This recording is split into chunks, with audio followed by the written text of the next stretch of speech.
don't throw your tools when there's long grass. Just don't throw your tools all over the place, because you lost them and you spend half the day looking for them, and you'll end up getting in a fight with yourself, and the whole thing will just go bananas and you'll get nothing done.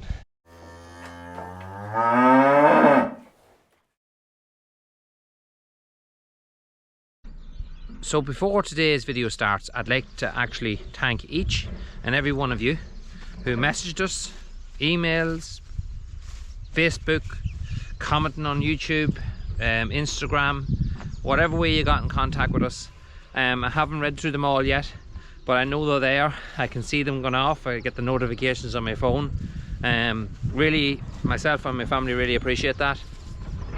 It does help us. We had a bereavement last week, and it just kind of came as a shock, and it kind of threw us off. I'm not going to really mention what took place or what happened. It was just look, it was just one of those things. It was something that just couldn't be, nothing could be done about it. So we're just trying to get on with things now. We're trying to get back into catching up with what jobs we didn't get done last week. We got very little done last week, but we've actually been really busy the last 3 or 4 days, and we've got loads of work done. We've been working late at night, and I suppose sometimes after things like that happen, it's nice to get back in. I like to get back into doing jobs and get back working, and you know, it's just I suppose it's a way of getting over it and just carrying on. So yeah, that's all I'll say about that. But again, thank you very much. So today's video, what we are been doing last night, yesterday evening, I came over here. You might remember this place here where we put a little bit of seed. You remember the video where I sowed it with the quad, or harrowed it with the quad.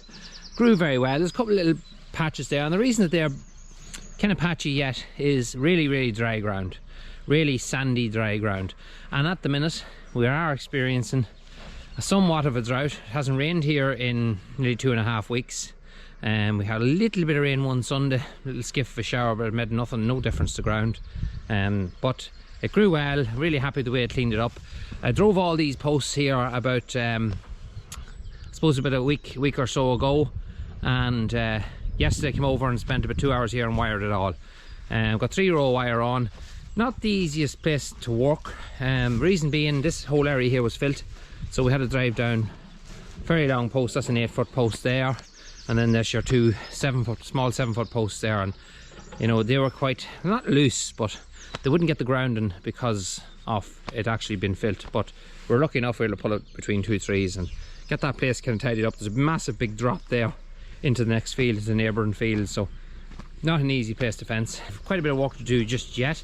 We've a lot of roots. You see, roots do fall down into this field below, because it's a lot lower than this one here, and you'll always get trees that are falling down. As I say, this one here is gone as well, and most of all these trees will probably fall at some stage because they're hanging down over this bankment. But we've took the ivy off a lot of them there as well, as you can see, and we continue to do that now this year. But you have to be really careful taking off ivy, that you don't do it with a chainsaw. So you're nipping the bark off the tree, and the trees are dying. Because I always thought if you went around, the tree wouldn't die unless you go the whole way around the tree with a cut. That's actually mustn't be true, because any that I've took, well, not any, but some of the ones I've took the actual ivy off have actually died a short time after, so don't know why. But look at the weren't trees that are of any major value. They were well chucked with the amount of ivy. As you can see there, ivy is a huge problem in this area and most areas in Ireland. So yeah, yeah, as I say, not straightforward by any means. You could drive a post down and you could go any distance with it, because you could hit a hole or anything like that and it just go straight down, because you're on a kind of a dry bank. There's actually a lot of stones on this bank as well. So down the lane it must have been built up with some stage. It must be kind of a wall or stone wall or something put along here. Yeah, so anywhere I could then, just to keep a pull on it, I put a bit of barbed wire and attached to the tree, just to pull the post back, just to keep them as secure as possible, that they won't flex too much when the wire's on them for a while. But at least it's secure now. Cars won't be able to come up from the field below. We had electric fence, but to be honest with you, I don't want to put electric fences everywhere.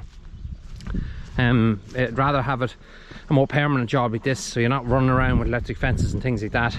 It's great to know when you put the calves in the field or cattle in the field that they're going to be in it when you come back. Fencing, things like that is a job I actually love doing, because I know the benefits of it. So if you didn't have it, trust me, when you wouldn't want them to give you bother, that's when they'll give you it. You could be away some night, you could be away on your holidays, get a phone call, just your cattle's out. It doesn't happen very often because it's fenced. That's one of the new poles there. There was a pole there before.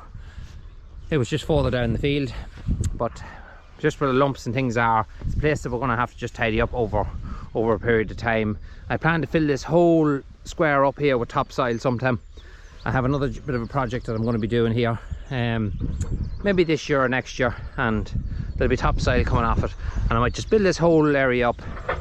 It's an awkward little corner, and that's why I put electric fence up there, because I let the calves into it. You're not really wasting as much then, because if you left it for silage, with this pole in an awkward spot and it couldn't really be moved with the line of the wires, it just left it awkward. Going in with a mower and things, it's just you'd have a lot of waste at the corner there and you wouldn't be able to get in, so you'd only end up putting cattle in then and tramping it down. So I just put electric fence on it, and I put the calves in that wee corner just when they're starting off. That's the first place they normally go to get them used to the electric fence.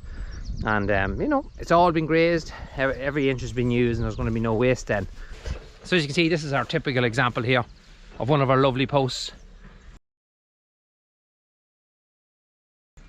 Just breaks here on the corner, and the whole wire then is all down as a result.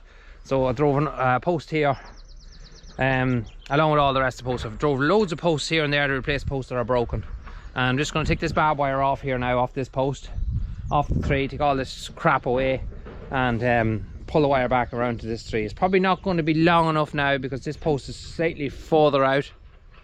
I think that wire goes the whole way on down without any breaking it, so I'm going to have to break the wire probably somewhere, and probably pull the other one to the tree and nail it in permanently, one that's coming up that direction, and then just pull this one across and put it straight to the tree. But it's just a choice. But look, let's get cracking at it anyway.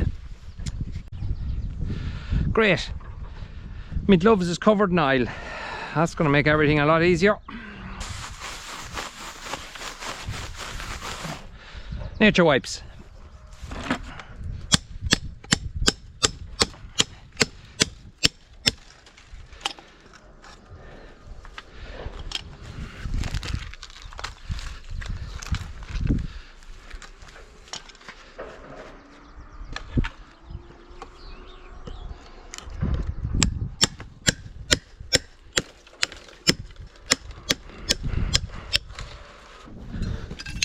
So this is a little guy I bought last year, Draper Expert model. It's FWTT, so it's just a wire puller.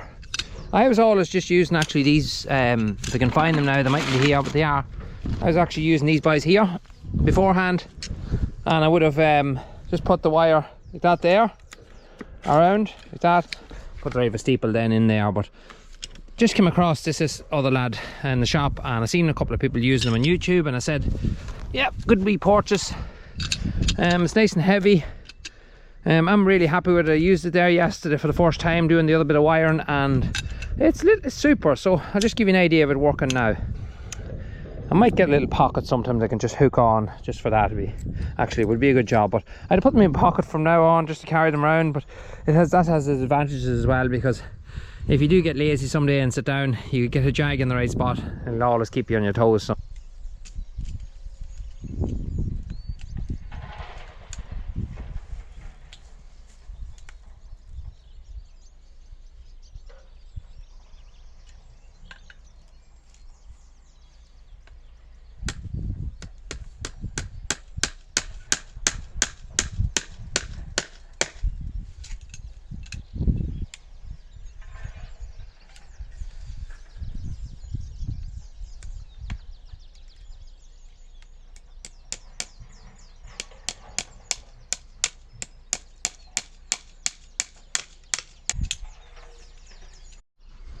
So that's that bit done.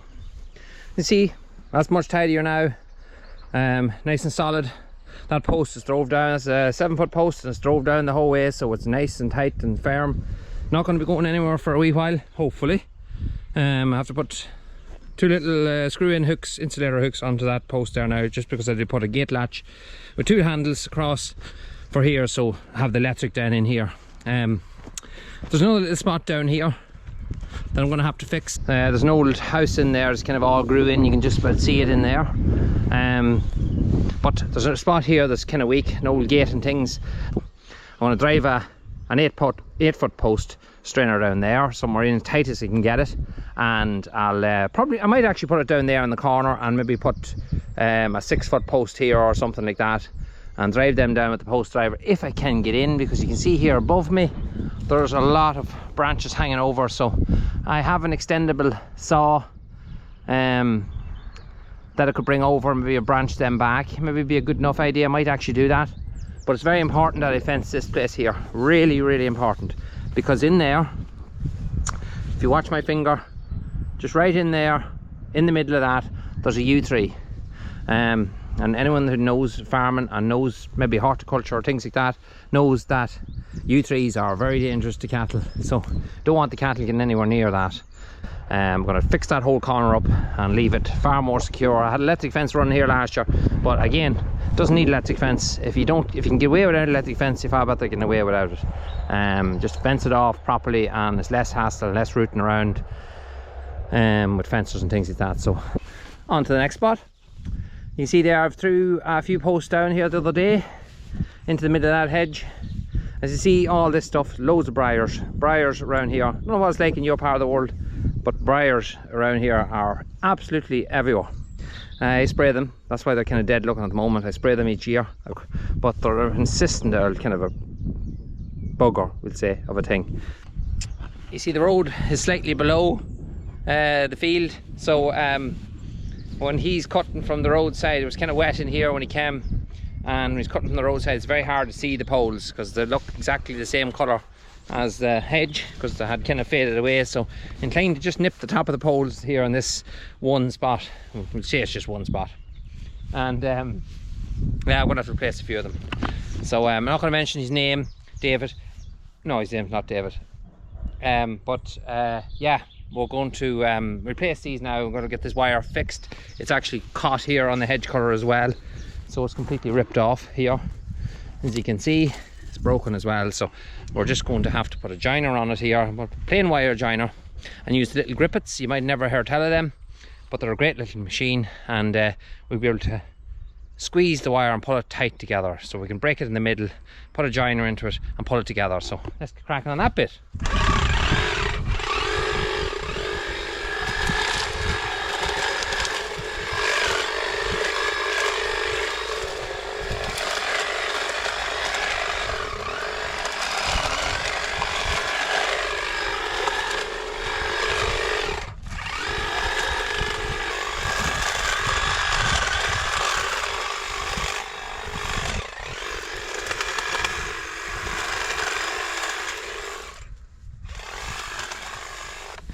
So when you just want to see what I'm using, this is the Stihl HSA 86.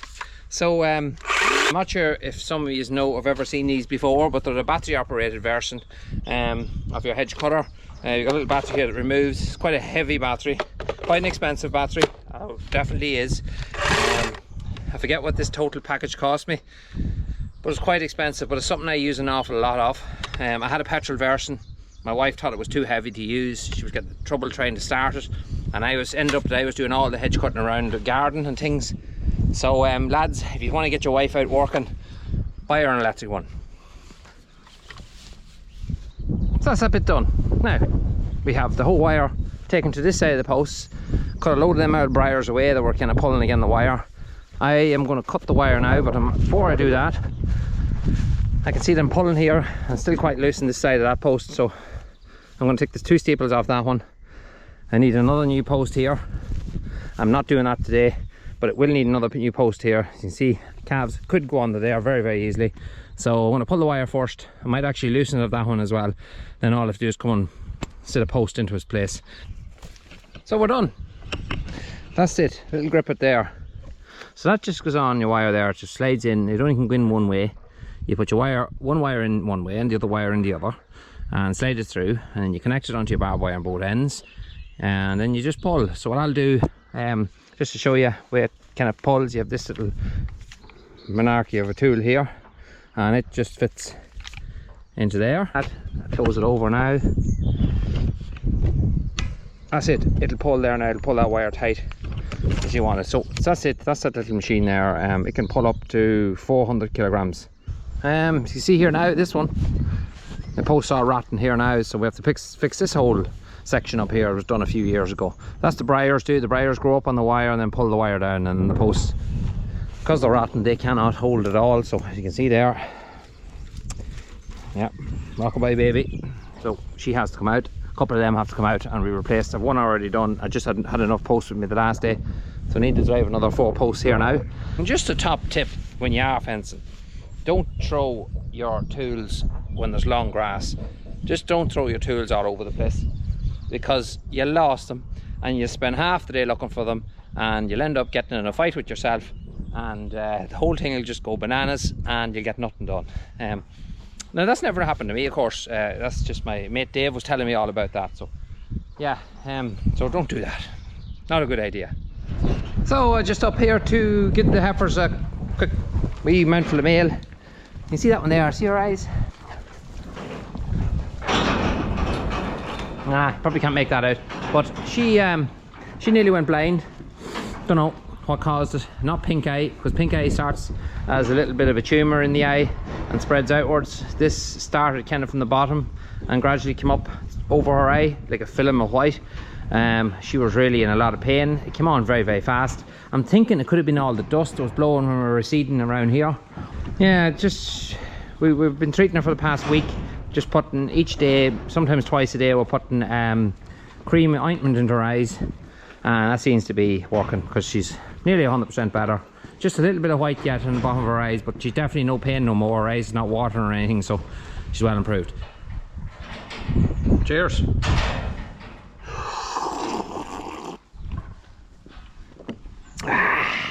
Can't beat a cup of tea. So I'm going to cut a couple of these branches off so I can get in with the post driver into that corner and get a couple of posts just drove there, because there's nothing really to pull the wire to. So if I get a heavy post in there on that corner and get maybe a 6 foot here in the middle, I should be able to put 3 row barbed wire on there, and that should really secure that area. So I'll just get out the extendable saw here now on the trimmer, and hopefully I'll be able to reach. I have an extender even in the middle. I didn't bring that with me today, but I'm hoping I'll get in far, be able to get in far enough or get up high enough just to clear the top of the post driver, which can be quite high.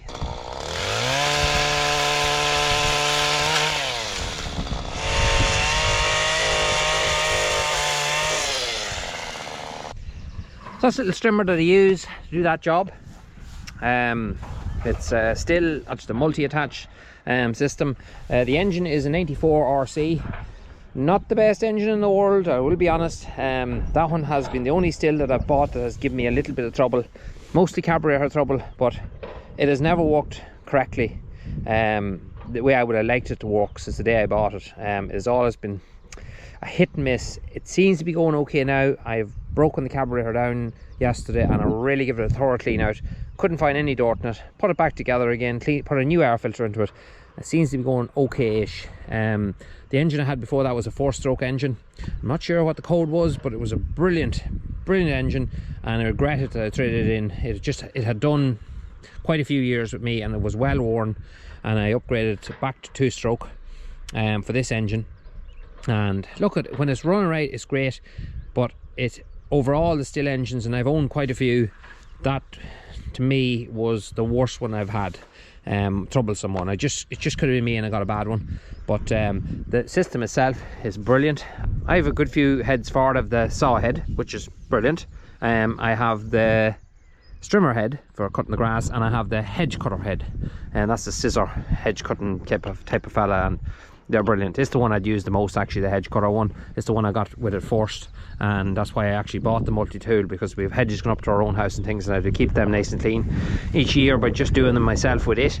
But yeah, the saw head's great for facing back hedges and things like that. It's super. I bought the extended piece that goes in the middle. I think it extends it what by about a meter or a meter and a half or something like that. When it's on, it's extremely heavy, so it depends what you're doing, but you wouldn't use it for very long, because it would just destroy your back. But it does get you to reach them different places that you just can't get in. But it's a great investment on a farm. It is simply super. I use this regular, and I find it just terrific. Probably are cheaper makes out there that work just as good, but look, I kept everything the same. I deal with the one man there in Ballybor in County Cavan. He's Dunnigan's Garden and Leisure, and I know Sean there a number of years, and I've bought nearly everything I have. I've bought off him, and he's a great lad, great staff there, and they'll always look after you.